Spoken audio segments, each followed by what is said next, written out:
Una welcome back again to Anointed Lady TV, my good people. I don come here domot with another legit intel wey I wan share give the general public. The koko be say one federal high court wey dey for inside Abuja don sama order give the Central Bank of Nigeria wey be CBN say make dem stop any further financial allocations to the Rivers State government. No be small matter, my good people. As the court sama order give the Central Bank of Nigeria, e still sama order give the Accountant General of the Federation plus Zenith Bank and Access Bank. The order be say make dem no allow the governor of Rivers State wey be Surmon withdraw funds from the state revenue sources.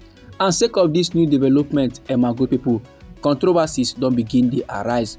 Country people now don begin dey put mouth on top the matter. Some dey talk negative about am, while some dey talk positive. While some no just kuku choose side, they just plaster for middle, dey talk their talk. But the truth of the matter be say, for everything wey countrymen dey talk about this matter, sense dey inside. If you check am properly, you go see am say there is one or two truths about their comment. Now, before I begin dey yarn you the things and things wey countrymen dey talk about the matter, I wan first sharply yarn you the things and things wey happen for inside court. Now, for those of my countrymen wey no know wetin dey sup, e go good make you plaster, make you stay tuned, make you pay attention, make I yarn you legit. The koko be say, based on the things and things wey dey happen for inside Rivers State, one federal high court wey dey for inside Abuja don sama order say make the Central Bank of Nigeria wey be CBN stop any further financial allocations to the Rivers State government. The court dey yarn say make dem no disburse any other funds until a legitimate appropriation act is passed by a properly constituted House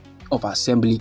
This very particular decision, my good people, was issued on Wednesday by Justice Joyce Abdul Malik, and dis judgment dey come after the court come find out say the Rivers State governor wey be Surmon, the way im take dey handle Rivers State finances since January this year wey be 2023, e dey go against the constitution. The judge come still dey yarn say the Rivers State governor wey be Surmon presentation of the 2024 budget to a 4-member Rivers State House of Assembly, e no go well at all. No be so e suppose be. E no dey in line with the constitutional rules. As a matter of fact, implementing the budget is a constitutional somersault and aberration. Implementing the budget was a gross violation of the 1999 constitution, wey the governor don already pledge to uphold. And as a result of the violation, the court can restrict the Central Bank of Nigeria plus the Accountant General of the Federation plus Zenith Bank and Access Bank, where the governor dey collect money from before. So make dem no allow the Rivers State governor to withdraw funds again. Make dem no try and say they allow am withdraw funds from the state revenue sources. No be small matter like this, my good people. Now you dey see this new development, so this order from the court, e dey come when we say there's an ongoing debate about the legitimacy of the state legislative body. This new development dey happen the time wey we say there is crisis, there is political kwata for inside Rivers State. Now, as this matter come board, my good people, the Rivers State governor wey be Surmon never respond onto the matter. He never talk anything. But the two choices wey dey for ground now be say is either in comply with the court order or in appeal the federal court judgment. And sake of this new development, my good people, even the Minister of the Federal Capital Territory, wey be Oga Wike, he too never talk about the matter. But as this matter don be so, some men wey sabi for inside Rivers State know very well say Oga Wike no need to put mouth, whether im hand dey behind the order, whether im hand dey behind the court judgment or not. This level now, e go come be like say na victory to him, because he don dey find one means or the other to make sure say things no go well for inside Rivers State. So this court order now, e be like good news for im ear. But this koko now wey dey sound like good news for im ear, e dey sound like bad news for many other Rivers State countrymen there, because in one way or the other, the thing go choke. Anyhow the informate be for body, my good people, feel free make you drop am inside our comment section. Like this time, many country people don already dey yarn things and things about this new development, about this new court order.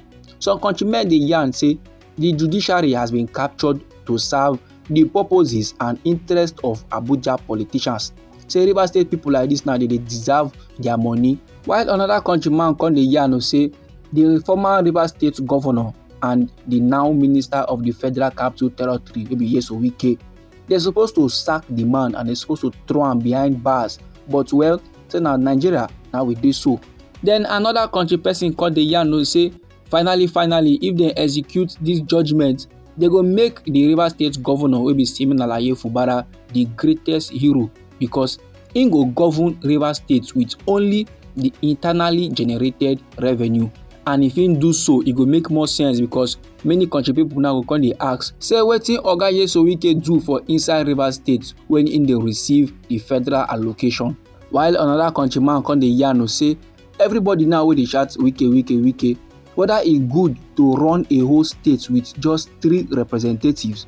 So what of other constituency? They no deserve a representative abi na wetin?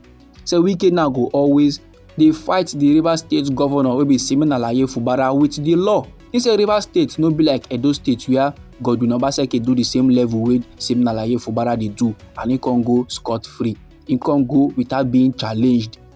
While another country man called the yarn say this order wey dey come from the court, so e make plenty sense, because court we don already talk before say the House of Assembly of Rivers State should be recognized. The governor now get 2 choice. It's either in comply with the court order or in appeal the court order. And also, Mr. Wike suppose dey advise im followers make dem work with the Rivers State governor in order for peace to reign for inside Rivers State. And im dey believe very well say everybody wants peace to reign for inside Rivers State. So this, my good people, na few of the many comments wey country people talk about the matter. Now my good people, make I yarn you another legit.